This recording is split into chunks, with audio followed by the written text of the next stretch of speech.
This is the fourth in a series of training videos regarding the new CoreconLink QuickBooks Online. The purpose of the CoreconLink to QuickBooks Online is to prevent you from having to manually enter job-related cost and revenue transactions on both the Corecon side and the QuickBooks side. The CoreconLink to QuickBooks Online will allow information related to bills, subcontract invoices, employee miscellaneous expenses, time cards, and client or prime contract invoices to move from Corecon to QuickBooks. In addition, it also has sync functions which will allow existing records that have already been mapped to be able to update. In addition, once transactions have moved from Corecon to QuickBooks and then payments made or applied in QuickBooks, that payment information can also be imported back to Corecon to show things like bills, sub-invoices, and prime contract invoices as paid or partially paid. To illustrate how this works, I've created a new project and prime contract in Corecon. If we go to the client contract admin, I've also created a new customer, client, or project owner for the prime contract that has not been exported to QuickBooks Online. I've also created a new prime invoice, and that prime invoice includes retainage held. If we go back to the project home and down to procurement, I've also created a new bill.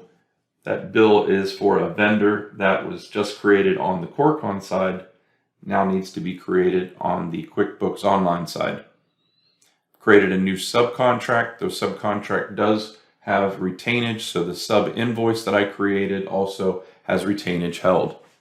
I've also gone to HR and I've created 6 new labor time cards, and I've created 2 miscellaneous expenses. We click on those miscellaneous expenses, already marked approved. You'll see that they were both credit card charges on corporate issued credit cards. Now let's open the CoreconLink to QuickBooks Online. The process we're talking about in this training video is the sync and sync log. The sync process has 7 steps. Let's begin the process. The first thing it's asking if we want to export a new customer and sub-customer. This is going to create what you might consider a job on the QuickBooks side. The job is going to be associated with a customer company. QuickBooks calls this a sub-customer because the project and prime contract or job show up under that customer company. So it's going to create a new project and prime contract as a sub-customer. It's going to create a new customer company called Woodland Homes, and we're going to go ahead and click Export Approved Project and Contract. Next, notice it says Export. The export means that it's going to create a new company. This is a vendor called Northeast Quarry Products that's not already in QuickBooks Online. It is going to be exported as a vendor. Because it says export, that means it's going to be a new record added to the QuickBooks Online side of the bridge. Go ahead and click Export Project Directory Company. Next, we have the bills and sub-invoices that are new. If for some reason you did not want one of these to go over, you can uncheck that item before you hit Export Approved Bills, and it will be there ready to export the next time you run the sync process. I'm going to go ahead and export all 3.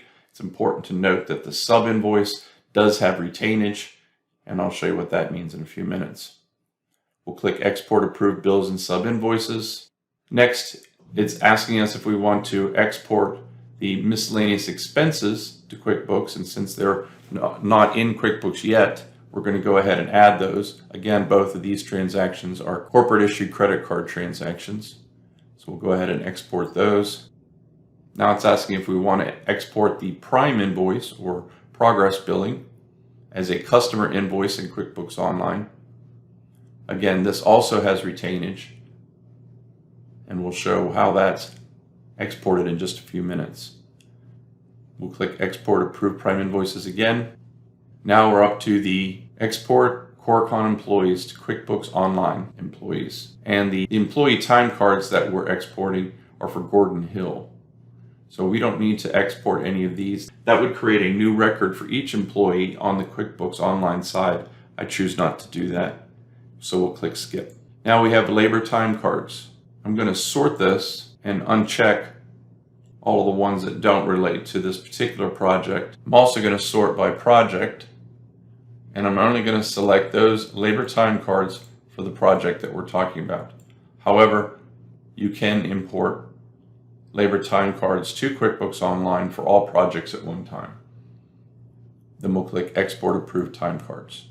Had there been a change to a company address or phone number, or to an employee address or phone number, we would have also had the opportunity to sync those records. Again, it's looking for a change either on the Corecon side or on the QuickBooks side to basic records, in this case companies and employees. Had there been any, it would have asked us if we wanted to sync those records. It would also have told us which side of the bridge the last updates were made. Now that we're done, we can go and look at the sync log. If you open that, you'll see every sync log that you've created so far. And if there are any detailed messages or errors, which there are none, you can export that to Excel if you're not certain what that means, and email that to tech support at Corecon.com. They're very good at keeping track of what the error messages mean and can help you out to tell you how to fix that. You also can select the errors only, which we had none, before you export. And then we'll click Home.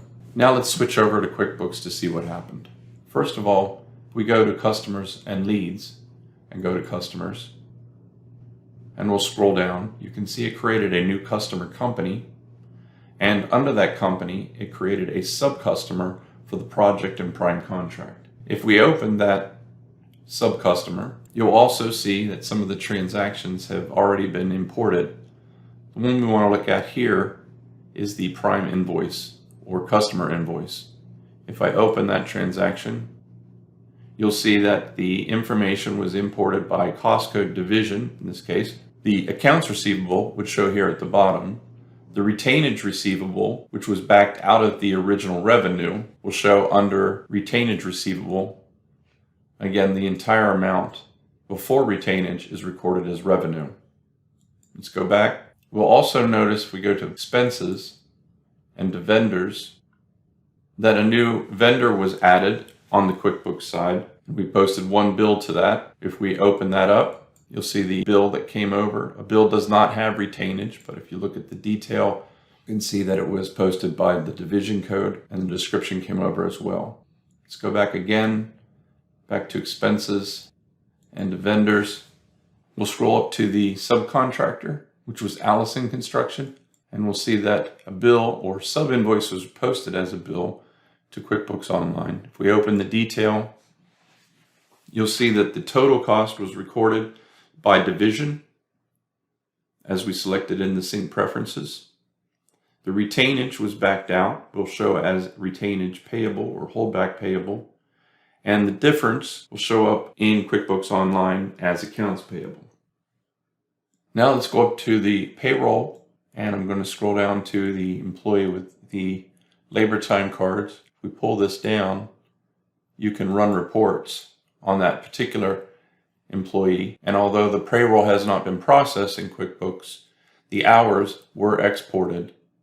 And if we open these, you'll see they were also allocated to the project and prime contract, so that they'll show as job cost once the payroll process has been run in QuickBooks Online. Back to expenses. Under expenses, if we click on expenses and sort by the date, so that the most current date is at the top, we can see that 2 transactions also came over as credit card charges. I'm going to open the 2 transactions just to show you. These were posted to a credit card Visa account. There's another one here. Job cost was recorded at the division level. Notes came in on the description of the transaction and the total amount. Notice it's allocated to both the customer and the sub-customer, which serves as the project and prime contractor job. Back to expenses. Now I've jumped back over to the customer invoices, and I'm going to take the prime invoice that we exported to QuickBooks and receive a payment against that, as if the customer's paying us now.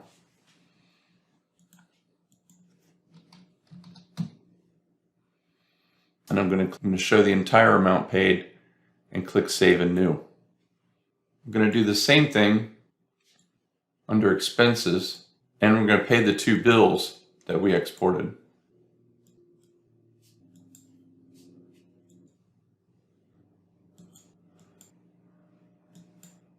So now bill payment checks have been recorded for both. When we go back to the CoreconLink to QuickBooks Online, we now have the option to also run the update payment info. I'm going to run that process.